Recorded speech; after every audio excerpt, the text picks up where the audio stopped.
संख्या वह संख्या होता है जो p बटा q के रूप में होता है। परिमेय संख्या क्या होता है? जो p बटा q के रूप में होता है। और ये q क्या होता है? ये q जो होता है वो 0 के बराबर नहीं होना चाहिए, मतलब 0 नहीं होना चाहिए। ठीक है, तो यहाँ बोल रहा है क्या शून्य एक परिमेय संख्या है? तो बोल रहा है शून्य क्या परिमेय संख्या? तो परिमेय संख्या तो हमने लिख लिया कि हाँ ये 3/5 ले लीजिए, 2/7 ले लीजिए, 3/1 लीजिए, -1 बटा कुछ भी ले लीजिए। ठीक है, तो ये सारे जो संख्या है ये सब क्या है? ये सब परिमेय संख्या है। तो प्रश्न में बोल रहा है क्या शून्य एक परिमेय संख्या है? तो हम देख लो कि यहाँ पे शून्य है, शून्य के नीचे हमने लिख दिया 1। फिर देखिए शून्य है, शून्य के नीचे हमने लिख दिया 2। फिर शून्य है, शून्य के लिख दिया 5। इस तरीका से अगर हम लोग देखते हैं तो शून्य के नीचे ये क्या है? 1 2 5 लिखे हैं, लिख सकते हैं। और यह 1 जो है वो तो 0 नहीं है ना, 1 तो है, यह 0 नहीं है। इसका मतलब यह है कि शून्य एक परिमेय संख्या है। तो यहाँ पर इसका हम लोग हल करते हैं। तो हल करने के दौरान हम लोग क्या लिखेंगे? हल करने के दौरान हम लोग लिखेंगे यहाँ पे हाँ, क्या लिखेंगे? हाँ,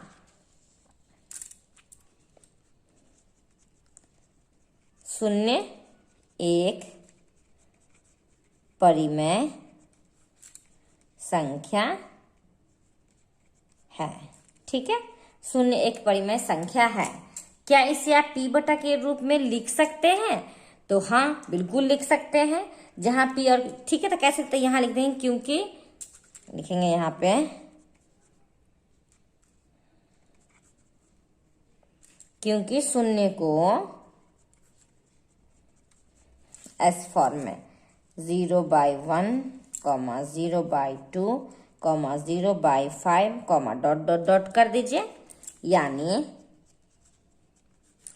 p बटा q के रूप में लिख सकते हैं, जहां q जो हो वो 0 के बराबर नहीं है। ठीक है, बहुत ही आसान प्रश्न था। परिमेय संख्या किसे कहते हैं? तो परिमेय संख्या होता है जो p बटा q के रूप में होता है, q जो होता है वो 0 के बराबर नहीं होता है। ठीक है, तो यहाँ बोल रहा था कि शून्य परिमेय संख्या है। तो हाँ, बिल्कुल है। कैसे है? क्योंकि शून्य के नीचे हम 1, शून्य के नीचे में 2, शून्य के नीचे में 5, इस फॉर्म में या कुछ भी शून्य के नीचे हम लोग लिख सकते हैं। अगर नीचे हर में लिख सकते हैं इसका मतलब है और वह 0 के बराबर नहीं है, तो शून्य क्या हो जाएगा? परिमेय संख्या होगा। इस प्रकार से जो है एक्सरसाइज 1.1 का पहला क्वेश्चन का हल हमने कर लिया। तो चलिए, पहला का हल कर लिया, तो अब हम लोग किस प्रश्न में चलेंगे? तो प्रश्न संख्या दूसरा में। तो दूसरा प्रश्न देख लीजिए। प्रश्न दिया हुआ है 3 और 4 के बीच में 6 परिमेय संख्या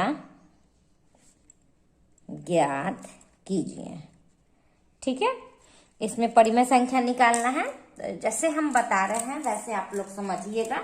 बस एक क्वेश्चन को इसमें समझ लिए तो बाकी सारा आपसे हल हो जाएगा। तो यहाँ बोल रहा है 3 और 4 के बीच में 6 पर, इस पे ध्यान दीजिएगा। ठीक है, इस पे इसको ध्यान देना है।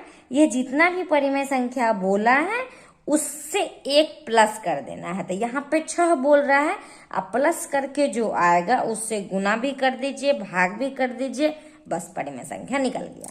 तो सबसे पहले हम देखते हैं यहाँ 3 को। तो 3 को हम क्या, यहाँ 6 परिमेय संख्या बोल रहे हैं, तो 6 का अगला क्या होता है? तो 6 का अगला होता है 7। तो 3 को हमने 7 से गुना भी कर दिया और 7 से भाग भी कर दिया। अगर इसको कट कर दिए तो इसका वैल्यू 1 होगा, मतलब कोई दिक्कत नहीं है। तो 3 को 7 से गुना कर दे, 3 7 21/7। कोई दिक्कत? ये जितना भी बोलेगा उससे आगे वाले संख्या से आप गुना कर दो। मतलब 6 है तो इसको 7 से भी कर सकते हो, 8 से भी कर सकते हो, 9 से भी कर सकते हो। बस अंश हर दोनों को गुना कर दीजिए, जो भी संख्या बोला है उसको गुना और भाग करके आप प्रश्न को निकाल देंगे। तो यहाँ 3 का हो गया, अब 4 का देखते हैं। तो 4 को भी क्या करना है, 7 से गुना करना है, 7 से भाग करना है। तो 7 चौक हो गया 28 बटा में 3। तो मेरे पास संख्या क्या निकल गया, 21 बटा 7 और 28 बटा 7। तो 6 परिमेय संख्या बोला है, तो बस आराम से जो है आप लिख दो। क्या क्या हो गया, 21 बटा 7 के बाद क्या हो जाएगा, 22 बटा 7, 23 बटा 7, 24 बटा 7, 25 बटा 7, 26 बटा 7, 1 2 3 4 5, 27 बटा 7। इस प्रकार से जो है हम 3 और 4 के बीच में 6 परिमेय संख्या को निकाल लिए। ठीक है, हमें उम्मीद है कि आपको अच्छे से समझ में भी आ गया होगा। तो चलिए अब प्रश्न देखते हैं हम तीसरा है 3 बटा 5 और 4 बटा 5 के बीच 5 परिमेय, ये भी वही है, 5 परिमेय संख्या ज्ञात कीजिए। ठीक है, कोई दिक्कत नहीं। तो हमने क्या बोला था कि जो भी संख्या दिया हुआ है उससे 1 बढ़ा दीजिए। तो 3 बटा 5 और 4 बटा के पीछे 5 है, 5 संख्या, तो 5 के आगे क्या है, 6 है। तो हम देखो इसको कैसे निकालते हैं। तो ये 3 बटा 5 तो दे दिया, 3 बटा 5 में आप क्या करो, 6 से गुना कर दो और 6 से भाग कर दो। कोई दिक्कत नहीं है। तो 6 तिरिक हो गया 18 और 5 छक हो गया 30। अब इधर हल करते हैं हम। तो देखिए अब दूसरा क्या है, 4 बटा 5। तो 4 बटा 5 में भी क्या करेंगे हम, 6 से गुना कर देंगे, 6 से भाग कर देंगे। तो 6 छक 24 और 5 छक 30। तो यहाँ देखिए पहला हमने क्या, समझ में आ रहा है? कोई दिक्कत हो तो हमें कमेंट करके जरूर बताइएगा, हम आपको अच्छे से समझा देंगे। हमें ये उम्मीद है कि हम जैसे आपको बता रहे हैं वैसे आप निकालिएगा तो परिमेय संख्या आराम से निकाल लीजिएगा। तो 18 बटा 30 और 24 बटा 30 के बीच में 5 परिमेय संख्या निकाल दीजिए। तो ये हो गया 18। तो 18 के बाद क्या होगा, 19 बटा 30, 20 बटा 30, 21 बटा 30, 22 बटा 30 और 23 बटा 30। कोई दिक्कत नहीं होगा। चलिए बहुत ही आसान है, हम डेली कोशिश करेंगे कि आपका एक एक्सरसाइज को जो है कंप्लीट करवा दें, ताकि जल्दी से जल्दी आप लोग इस बुक को कंप्लीट कर ले। तो चलिए अब हम इस एक्सरसाइज के लास्ट क्वेश्चन को देखते हैं। तो चलिए लास्ट क्वेश्चन में जो है वो बस कथन है, बस हाँ ना बोला है करने के लिए। प्रश्न क्या है, लिख लेते हैं पूरे प्रश्न को। नीचे दिए गए कथन सत्य हैं या असत्य। ठीक है, सत्य है या असत्य है सो पूछ रहा है। कारण के साथ अपने उत्तर दीजिए।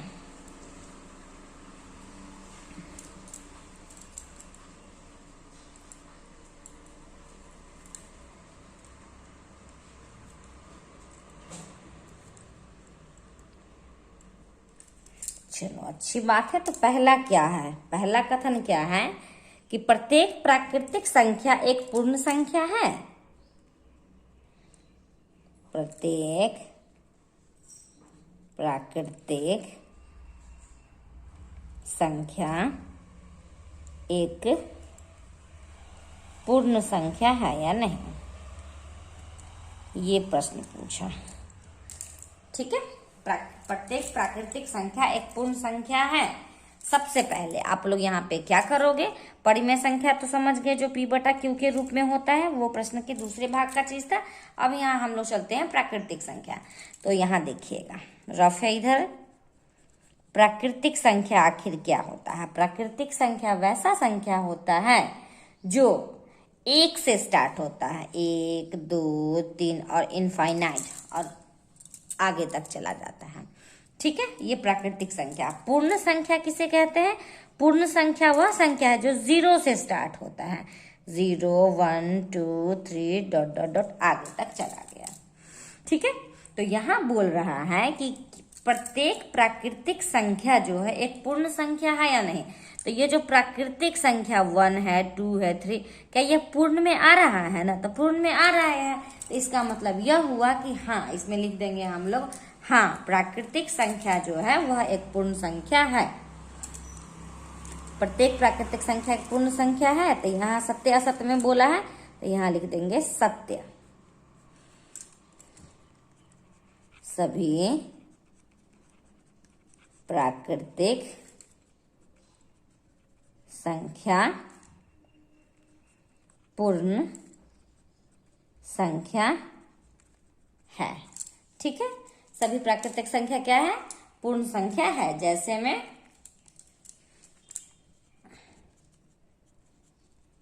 1 2 3 4 ... कोई दिक्कत नहीं। चलिए इसके दूसरे भाग को हम लोग देखते हैं। तो दूसरा पर बोला है प्रत्येक पूर्णांक पूर्ण संख्या है। प्रत्येक पूर्णांक एक पूर्ण संख्या होती है, ये पूछ रहा है। तो चलिए अब हम लोग देखते हैं कि आप यहाँ पे पूर्ण का संख्या का तो परिभाषा जानते हो, जो 0 से स्टार्ट होता है। अब यहाँ है पूर्णांक। तो पूर्णांक क्या होता है? पूर्णांक इंटीजर। पूर्णांक का मतलब होता है वैसा संख्या जो माइनस में भी होता है। -0 से माइनस की ओर भी हो और प्लस की ओर भी हो। माइनस की ओर भी हो, माइनस में भी 1 2 3 4 हो, और प्लस में 0 के माइनस में भी आना चाहिए और 0 के बाद प्लस में भी आना चाहिए। तो ऐसा संख्या जो होता है वह एक पूर्णांक हो रहा है।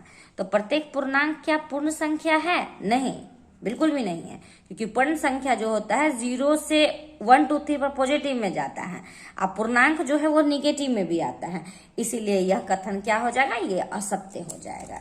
यहाँ लिख देंगे असत्य। असत्य क्यों? क्योंकि प्रत्येक पूर्णांक एक पूर्ण संख्या नहीं होती है। सभी पूर्णांक एक पूर्ण संख्या नहीं होती है।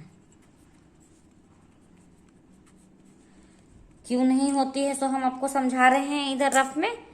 हमें उम्मीद है कि समझ में भी आपको आ रहा होगा। तो तीसरा चलिए देखिए, प्रत्येक परिमेय संख्या जो है एक पूर्ण संख्या है।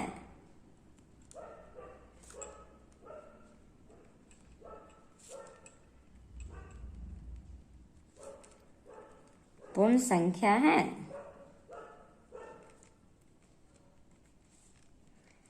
यहां पर जो है आप दोनों का परिभाषा जानते हो। प्रत्येक परिमेय संख्या क्या पूर्ण संख्या होती है? तो परिमेय संख्या जैसे में हम ले लेते हैं 3/2, 5/4। तो यह जो है एक परिमेय संख्या है, लेकिन यह पूर्ण नहीं हो सकता है, क्योंकि यहाँ हम 0 1 2 3 4 से हम लिखते हैं। यहाँ जो होता है हर में नहीं रहता है कोई भी चीज। आप परिमेय संख्या में क्या होता है कि यह हर में होता है, इसलिए इसमें हम लिखेंगे असत्य। एग्जाम्पल जैसे में है तो आपको दे दीजिए। जैसे में लिख लो आप लोग 3/2, 5/4, मतलब कुछ भी परिमेय संख्या का एग्जाम्पल दे दीजिए, क्योंकि 3/2 एक परिमेय संख्या है, लेकिन पूर्ण संख्या नहीं है। ठीक है, तो चलिए, हमें उम्मीद है कि आप लोगों को एनसीईआरटी क्लास 9th का एक्सरसाइज 1.1 मेरे बताए हुए तरीका के अनुसार आपको जरूर समझ में आया होगा।